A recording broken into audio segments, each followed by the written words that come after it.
what was the most challenging experience? I probably answered it for you, but what was the most challenging experience as an undergraduate student, and how did you overcome it?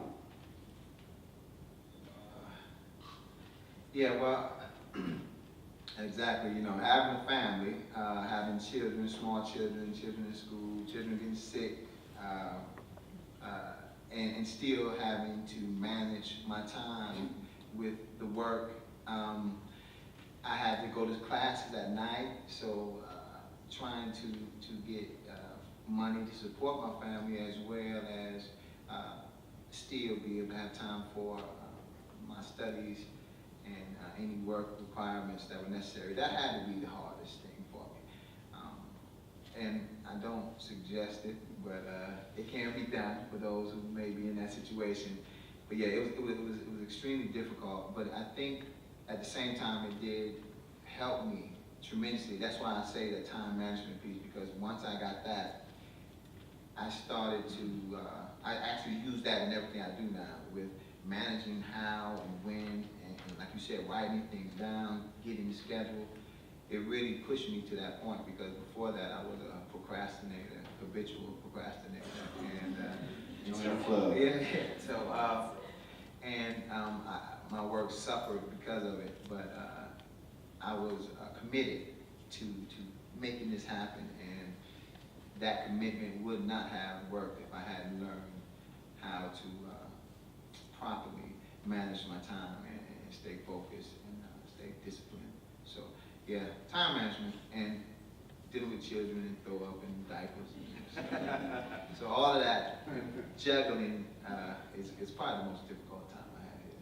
Thank you for scaring the people with children ever. He's right though. So same question. So Dena, same question.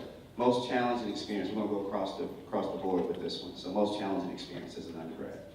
Yeah, I would definitely have to agree that time management was my biggest challenge.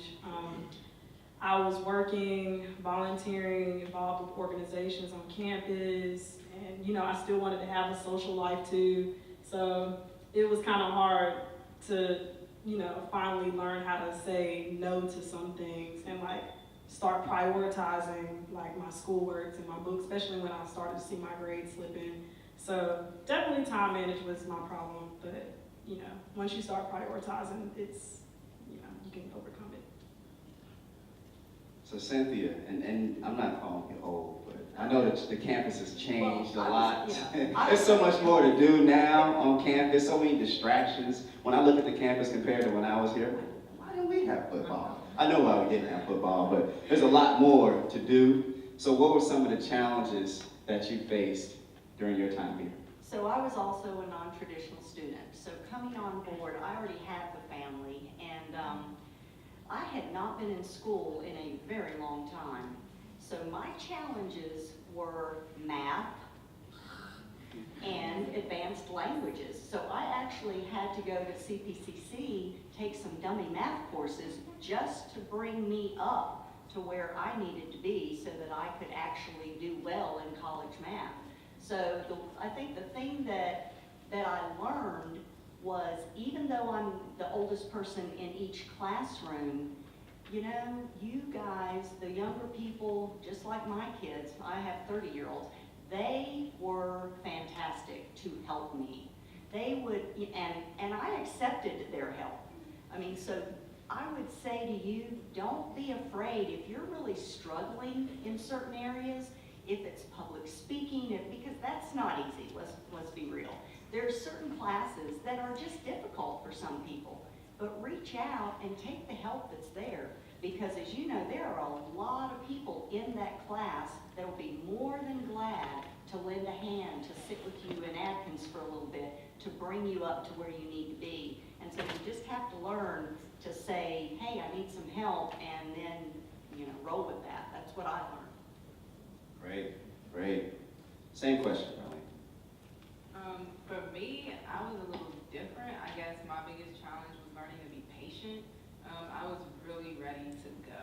Like I was very, especially because I knew I wanted to be a lawyer. So I felt like undergrad was just like in the way of me getting to law school and like practicing. Like I just wanted to get out there. I wanted to, you know, just live. Like it was so so annoying to me to have these classes. But in hindsight, I really wish that I had enjoyed it a little bit more, and I enjoyed it, but I wish that I had more patience when I was in school, because people say it all the time, but I didn't believe it. It's really going to be the best years of your life. It's just the freedom that you have, and it doesn't feel like it, but trust me, it gets worse. Your freedom becomes significantly more limited. Just the freedom that you have, the patience that other people have with you. Because when you're a certain age, people charge it to your age. They say, oh, well, they're young, they're whatever. But as you get older, people have less patience because they feel like you should know, or they feel like you should be at a certain place in your life. So definitely being patient, learning to be patient was a challenge. But yeah, that was probably the most challenging part. Awesome. I'm going to pick on you for a second here. So I know that you own your own law practice. What's the hardest part about owning your own business? Because I spoke to a lot of students here that want to start companies and have great ideas. So just share with the people, what's the hardest part about owning your own business? I think there's two parts of it. The hardest part about being an entrepreneur is being, again, patient. Obviously, I'm not a patient person, but patience with your business, setting expectations and not being so hard on yourself if you don't meet those expectations. But for me, really, networking, that's going to be the biggest part of anything that you do, whether or not you have your own business, whether or not you want to find a job, whether or not you're already working. Networking, depending on the type of person you are, it can be training. It takes a lot. You have to connect with people on a level to where they can actually remember you and you actually remember them and like care what they're saying. So I would say that, but also more so on the business side, business management. I was talking to someone earlier, there's two parts to having your own law firm. You have to be an attorney and then you have to be a business owner.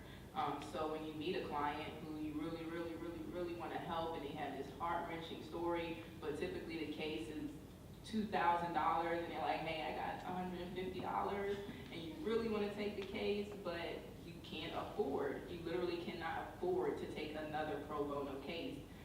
So that is really difficult as a business owner, separating your personal experiences from what has to happen for the business.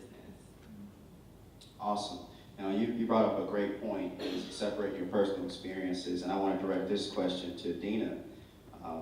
With you being a pharmacy student at UNC Chapel Hill, getting into the medical field, as with any field in business and personally as well, your reputation is very important. So how do you draw that line with social media? Because now you have Facebook and Twitter and Instagram, and you want to share everything from a hamburger you ate at lunch to what you're doing Friday night. We want to share a lot. So protecting your reputation, protecting your personal brand, how important is that? And do you think social media can impact your professional career?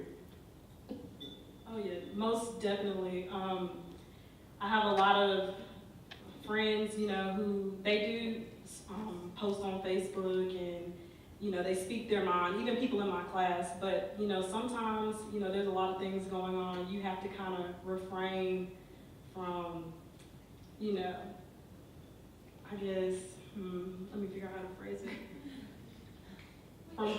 From being too frank, like, you have to remain neutral. I hate to say it, but that's kind of what you have to do, and be mindful because, for example, you got future employers, like if you're on rotation, and that's the first thing your preceptors will do is look you up and see what you're doing and see who you are. So it's important that your social media page is very, presentable and professional, and you make sure your brand is a good one. And John, piggyback off? Sure. Darlene, go ahead, piggyback. I would definitely piggyback off of that. Just as an attorney, you would not believe how much social media has got my clients into trouble. Just saying, like, just be careful.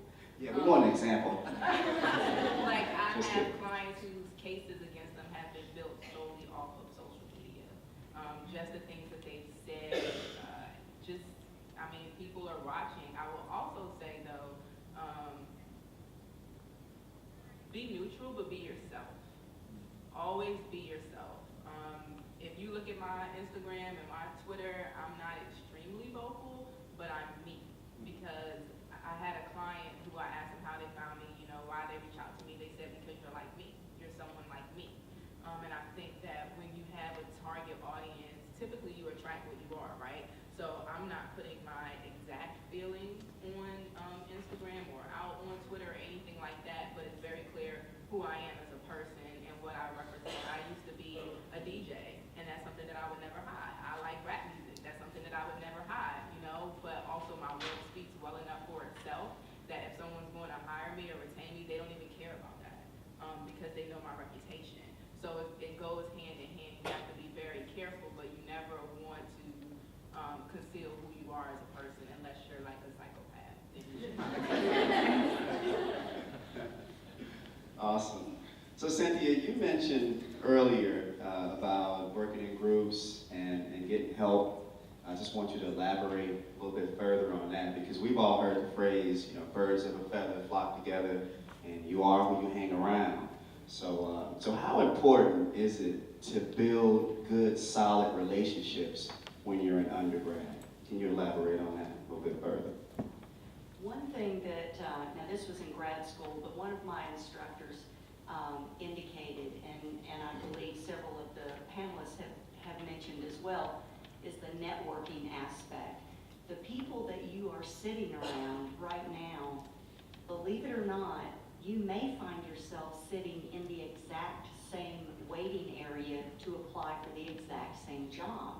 Or, in my instance, several of the people that I graduated with, one in particular, hired me at the library. So, be careful. I'm just saying, oftentimes the people that you are working with in your groups, the relationships that you're building in your classes, the relationships that you have with your professors, they don't just, they're not meaningless. They don't just go away. And people know people that know people. So even if you're not immediately sitting in front of that person being interviewed for a position, that person may know someone that you know. So I guess the takeaway from this is, I like what she said there, be yourself, but always be professional. Always be professional, and always be someone that other people would actually want to work with. That other people have enjoyed working with you on teams, other people have appreciated what you have contributed to that team. How many of you have been on a presentation team and you had the one that contributed nothing? We've all been there, absolutely. We know that person. Well, believe me, when you're trying to find a job, other people will remember you either as that person or not. So I'm just saying, always use every opportunity you have in class and outside of class, on social media. Everything adds up to who you are and the reputation that you're carrying with you into your career. So if you didn't raise your hand for knowing that person who didn't contribute, you know what I'm saying? You are that person. All right. Just good. Yeah, wisdom. Yeah, I'm like going to follow up on that because Sure. it reminded me of something. I teach character development and conflict resolution skills to young boys who have disciplinary problems or high risk. And when she was speaking, it just made me think about, you know, what I have to teach them is, and even what the lawyer, I'm sorry, Darlene was saying, yeah, about being honest or being you.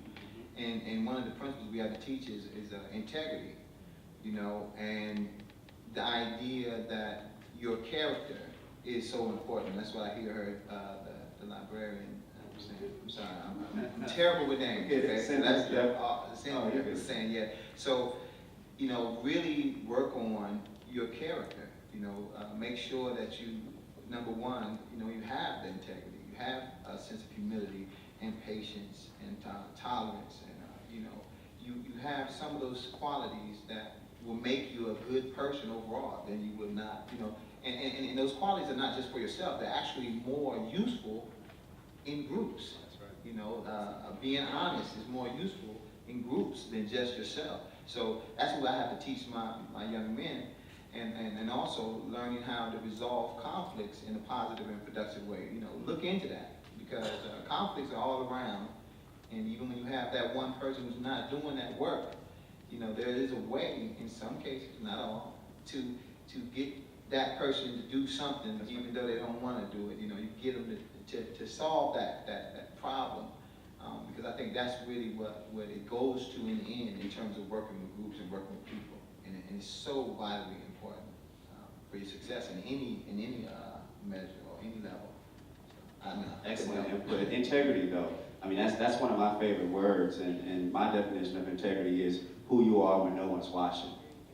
Who you are when no one's watching. Are you the same way? Are you still honest? Are you still humble? All those things are important. So definitely great takeaways. I'm not sure how we're doing on time, but I do have one question that I want to go around the room with, or across the panel with. And I'll start with Darlene. So if you can go back and give your younger self some advice. So if you're talking to 19-year-old Darlene, what would you say to 19-year-old Darlene? What's the advice that you would give? What would I tell 19-year-old Darlene? Again, going back to patience, be patient. Enjoy every phase in life that you live. Even the phases that feel like the hardest. I literally felt like I was gonna die every day in law school. Like it was terrible. Every day felt so hard and just difficult when I was in it. But I look back and I look at the professors that I had, and I look at the friendships that I made. I look at just the relationships that I built and what I learned, not just legally, but about myself, about other people. And it was probably one of the best. I enjoyed law school. In hindsight, I enjoyed law school more than I did college. I have girlfriends from law school that I will always have. We always joke and say that when we were studying for law school, I don't know if anyone's in a sorority, but it was like pledging a sorority line, because we had to be so close knit and so tight during that period. So I would say to my 19-year-old self, just enjoy every phase of life that you're in. Don't try to rush it. Don't try to just get through it, but sit and enjoy where you are at that time. And then professionally, I would say network more. Network. Meet people.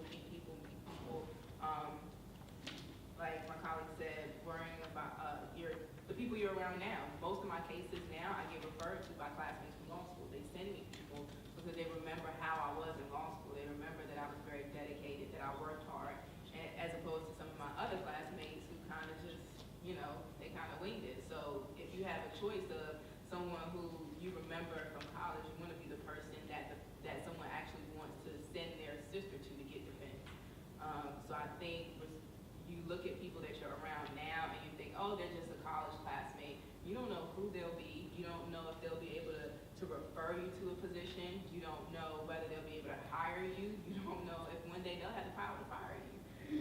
So it's not to say that you should, kiss up to anybody, but just be very mindful that you never know what can happen. And you always want to be, the reputation that some people built for themselves, they aren't in the same position as me.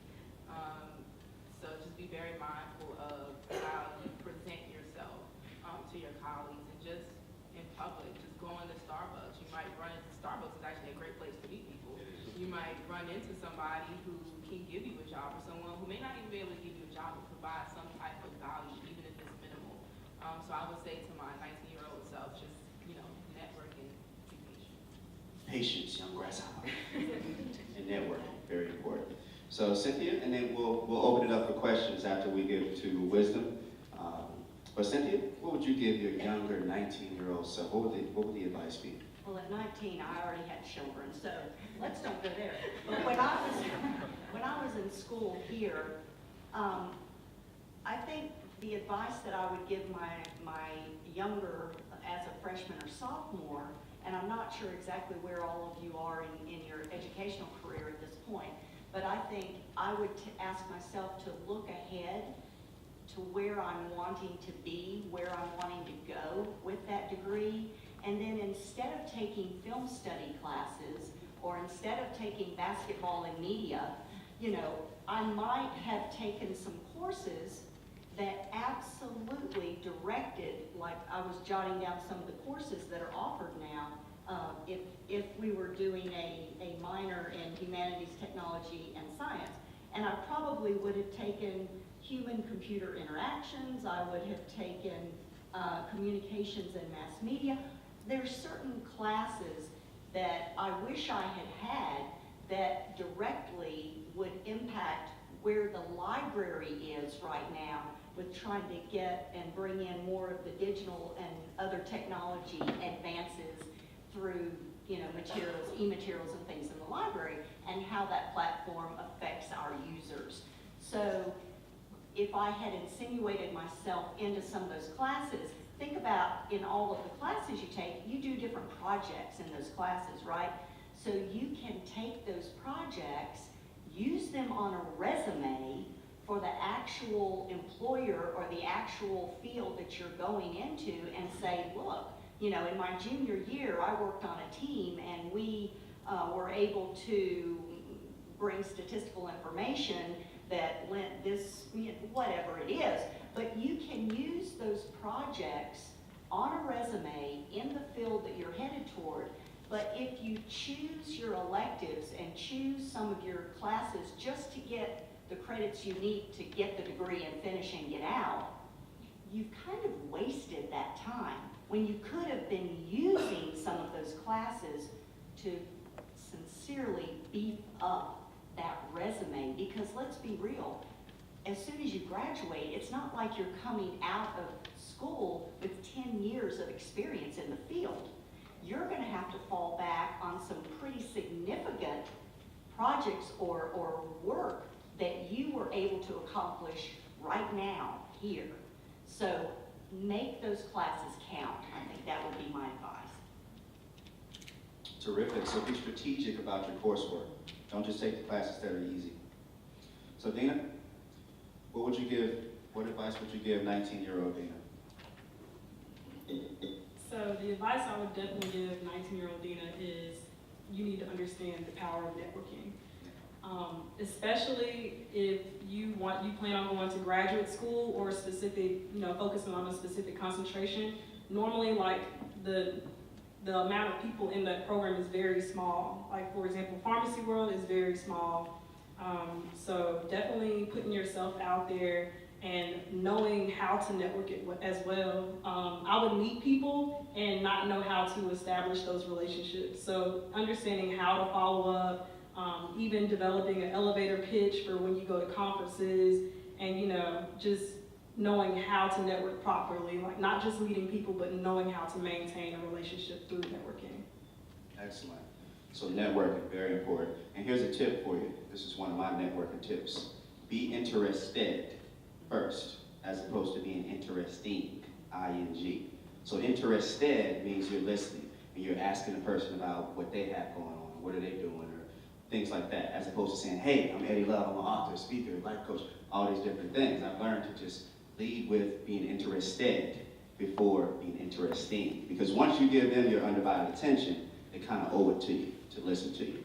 So last but not least, Mr. Wisdom, and then we'll open it up for questions. So what would you tell 19-year-old Wisdom? I think, I'm like Cynthia, I can't say 19-year-old, but when I was here, I would definitely say networking, but I think my networking would be more focused to my professors, because that's one part that I don't think I'd have built the type of relationships with my professors that I could have, because student networking was important, but I think I could have got a lot more out of having a stronger relationship with my professors. So that's what I would say, is network and build strong relationships with your professors.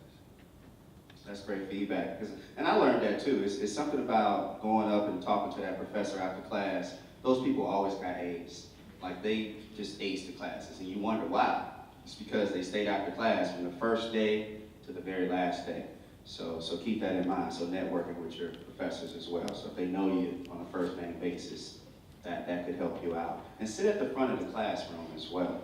A lot of times we go and we kind of slide in the back of the class, and then you end up talking with that buddy who's just not paying attention, doesn't really want to be there, and you kind of fall into that trap. So sit on that very front